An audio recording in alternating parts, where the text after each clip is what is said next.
Welcome to the Leading Conversations podcast, sponsored by the Excel Leadership Network. On each episode, JD Pairing will have conversations with church planting pastors and leaders from around the country. You can learn more about how to connect with Excel at the end of this podcast. Let's join JD now and listen in on this leading conversation.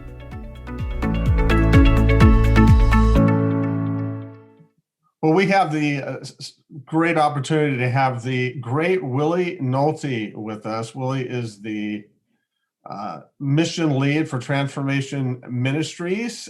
He serves as my boss. I have a boss for a certain amount of my time.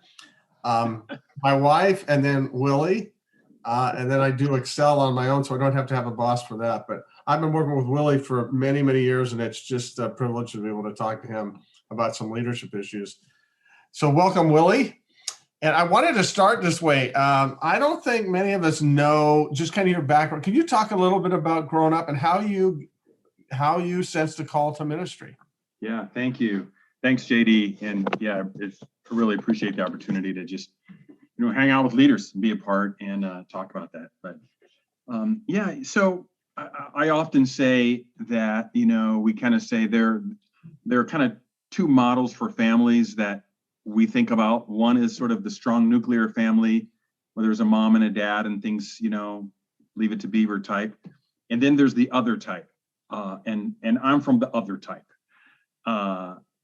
Just not a lot of stability, not a nuclear family, kind of broken family, and just a lot of chaos and things like that. So in a small little Midwestern town, small little place in central Ohio.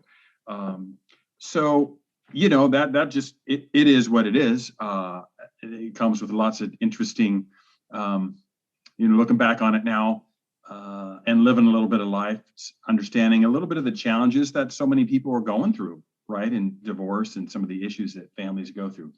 I mention that only as a preface to say this, because I just so much appreciate and understand the sovereignty of God and the absolute importance of the local church. So even in that, where I would say, maybe didn't have all the advantages of that kind of a family, there was a local church, a small church, not a big church, not a multi-staff church, not a fancy church, just a regular old little church that just watched out for me, where the pastor, was paying attention to little kids like me and then young people like me, giving me opportunities, making sure that my brother, myself, and my sister, we never missed going to like camp, for instance. Well, we were poor, so we couldn't afford that.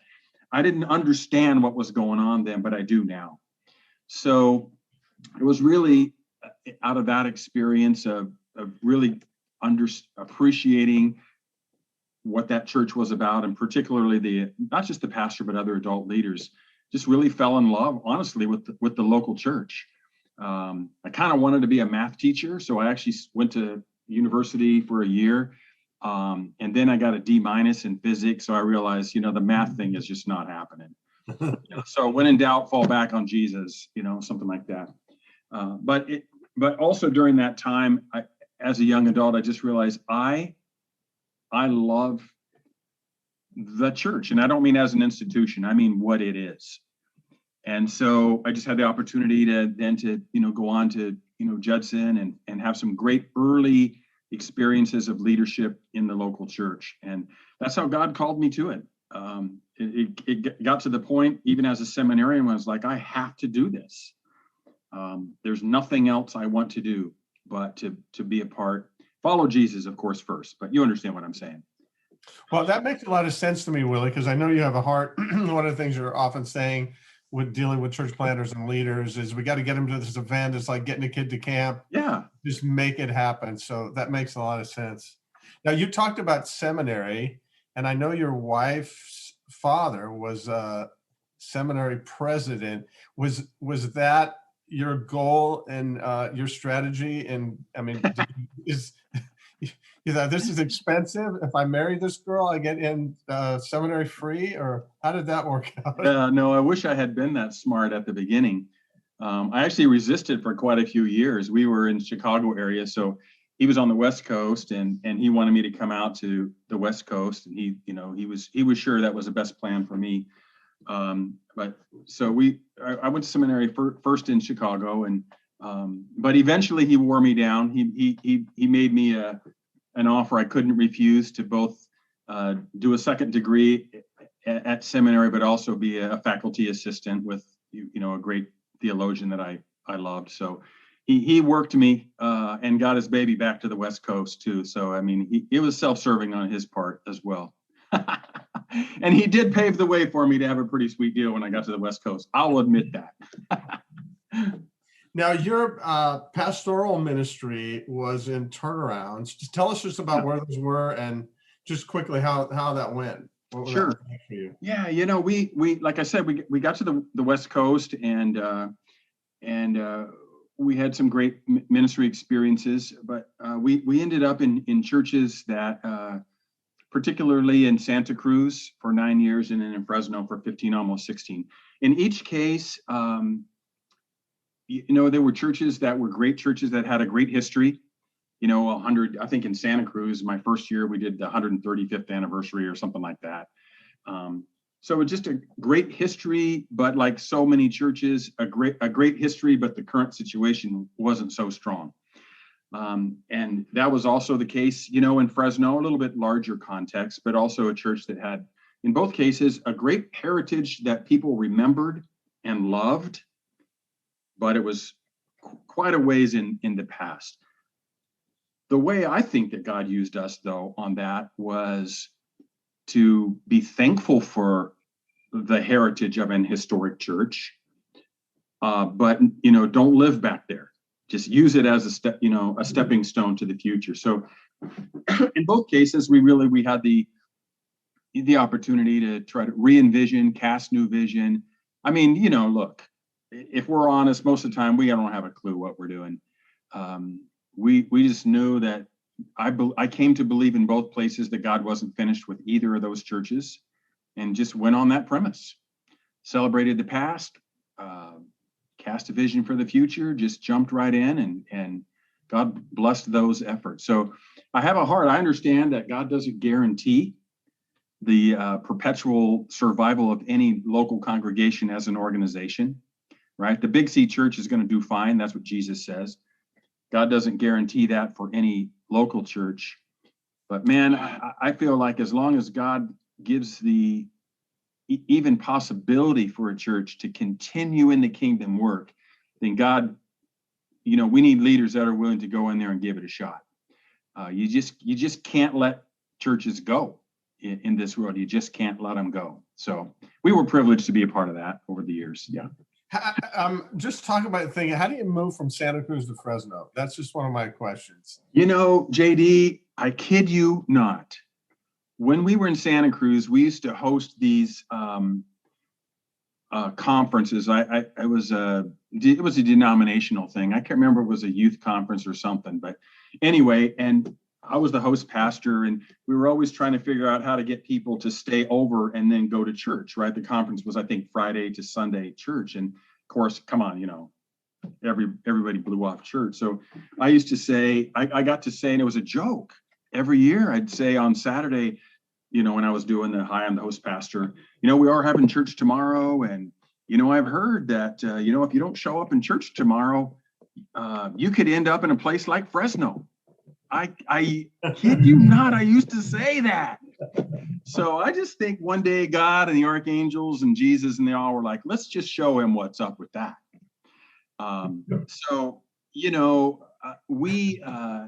We loved Santa Cruz. It's a tough life living on the beach, but seriously though, JD and everybody else, when we weren't looking to move, because we loved it there and we still have dear friends that live there. But we really felt challenged. Like, here's a church that I should not have been the pastor of, in Fresno with they'd always had Dr. Somebody there, not guys like me, young. I was still pretty young. We really, really believed that God called us. And that was the joke. Like, look, God is calling you. If you're leaving Santa Cruz to go to Fresno, either something really bad happened or God called you. And so I promise you it was the second one. Now, one of the things that happened in Fresno, I mean, you had a wonderful ministry there, but you actually, as a church and as the lead pastor, helped start 2 churches at the same time out we of did. your congregation. Talk a little bit about that. Yeah, those were just some of the most wonderful kingdom days for us as a church. And, part of the way that God worked there was just to reinvigorate and reignite a real passion for the kingdom in that church. And I loved that. That was great. And then we simply had the opportunity we realized, we used to say that we don't want to become a mega church. We were also kind of a center city church, a little more urban. We realized that, we don't want to become a big mega church, but we want the church to grow. So maybe the smarter plan is let's find some strategic areas to plant churches. So, we were in the middle of a big $6 million renovation and planting 2 churches all at the same time. I remember Carl Roth, some of you know Carl at Flipside Church. Part of the strategy was, Carl came in and we loved on him and prayed for him and told him to stand up and share his vision and tell people, any of you all people want to go with Carl for this new church up in where we were planting up north of Fresno, you're free to go, please go. And then some people left. And I remember some of them were my friends. And I said, look, I didn't mean you. I didn't mean you guys could go. But I'll tell you, God blessed us so greatly. And look, I'm preaching to the choir on the screen. I know that. But we experienced it for real. Because if you think about it, a huge capital campaigns and rebuilding and spending all that money, but also planting 2 different kind of churches in 2 different communities and, open season, anybody's free to go and financial investment. On paper, it just does not seem to make sense, but that's not God's paper. And so it was a real blessing for us. Both of those churches we planted are doing great still, wonderfully strong churches, both of them still today. So it was a real privilege to be a part of that. It really was. Cool. Well, now you're the ministry mission lead at TM. You've been there for, I think, is it 10 years now? Yeah. Yes, sir. Talk about the mission of TM, will you? Yeah. TM exists as a network of churches. One of my little phrases, I say we are a covenanting network of churches that have a common mission. And I really like the word covenant. It's an old word, but it really it expresses our commitment to one another. We're a network of churches, and that means that we've decided to work together. And the only mission that the church has, which is to make more disciples, right? So Transformation Ministries is a network of churches that have committed together, covenanted together, and our focus. What drew me to it, I guess, from a leadership perspective, was the clarity of what it is that we're trying to accomplish. We do not apologize ever for saying that our primary customer, our target, our belief is that strong, godly, healthy, growing leaders is the key to a healthy church. That's just the commitment of the whole mission. So that's the big umbrella, our commitment to leaders. Our efforts really are defined around developing pastors as spiritual leaders, helping churches to become vital, strong, and on mission, and reaching new people through planting new churches. And your leadership chops, I'm just guessing that you would love that also. It's aligned. We try to say no to anything that doesn't clearly fit into one of those areas. There's overlap, of course, but the mission really is to see that there are more healthy churches so that more people are going to be in the kingdom of God. More healthy churches, more changed lives. That's what we say. And we believe the leader is the key to everything. So whether we're talking church planters, spotting high-level leaders and setting them up for success, or established churches that need help and turnaround, we start with the leaders. And then just the mentoring, the coaching, and the conferences that we do to develop pastors as leaders. So we're absolutely focused on helping leaders be more effective. We really want to be a highly supportive and relational culture. We think relationship trumps just about everything. It's not my thing to bag on denominations or anything like that, but denominationalism is a disappearing paradigm. Multi-leveled organization that does everything plus the kitchen sink. I think what we're aligned to do is much more, streamlined and focused on our mission. So that's what drew me to it, really. Well, you put together a Vision 2020 that's just finished, and it was phenomenal. Just seeing a lot of churches started, hubs developed, all that sort of stuff. Can you give us a glimpse about what 2025? I know you're working on the 2025 vision, and I don't know if we can go public yet, but give us your heart about what you want to see happen in the future. With yeah. Well, now I know I said denominationalism as a paradigm is the wrong thing, but I think in the next 5 years I should get a bishop's ring. The board hasn't bought that for strategic planning yet, but I think we could find a hat. Yeah. A plastic ring, anything. Come on. Look, it's very exciting. JD, you mentioned, the last 5 years, and it was so exciting because 5 years or so ago, we just sat back and said, look, man, we have to stop playing defense all the time. We got to get out there and go for what God has called us to do. And so at that time, 5 years ago, for us to say some of the things we said, to grow the organization by 50% and all that it was like crazy stuff to say that. And now 5 years later, God blessed virtually everything we trusted God and to do in terms of planning churches and so on. So as we look at the next, there's nothing magical about 5-year plans, but the next multi-year part of our vision, we're looking at it as sort of a horizon. We believe, should the Lord tarry, right? Jesus continues to tarry and not return. We know our ultimate destination, the mission, we never quite reach it till we get to heaven. So we're looking at it more like, what's the next horizon point, the goal that we look at, the high mountain point that we can see in the distance. We may not see all the twists and turns and valleys, but we see the high point. And that's the way we're looking at it. And again, very exciting for us to look ahead, to continue the momentum of the last 5 years, to continue to reach new people through planting churches. That's just one of the most effective ways to reach people, is planting new churches. So our thinking is just why slow down? In fact, probably shift gears and speed up a little bit. So we're absolutely going to continue that. We're also really going to continue to work very, very hard on making sure that everyone in our network is adequately and significantly relationally connected with someone, whether it's a mentor group or a Zoom group or some of the things, JD, that you and we try to do very well with our planters.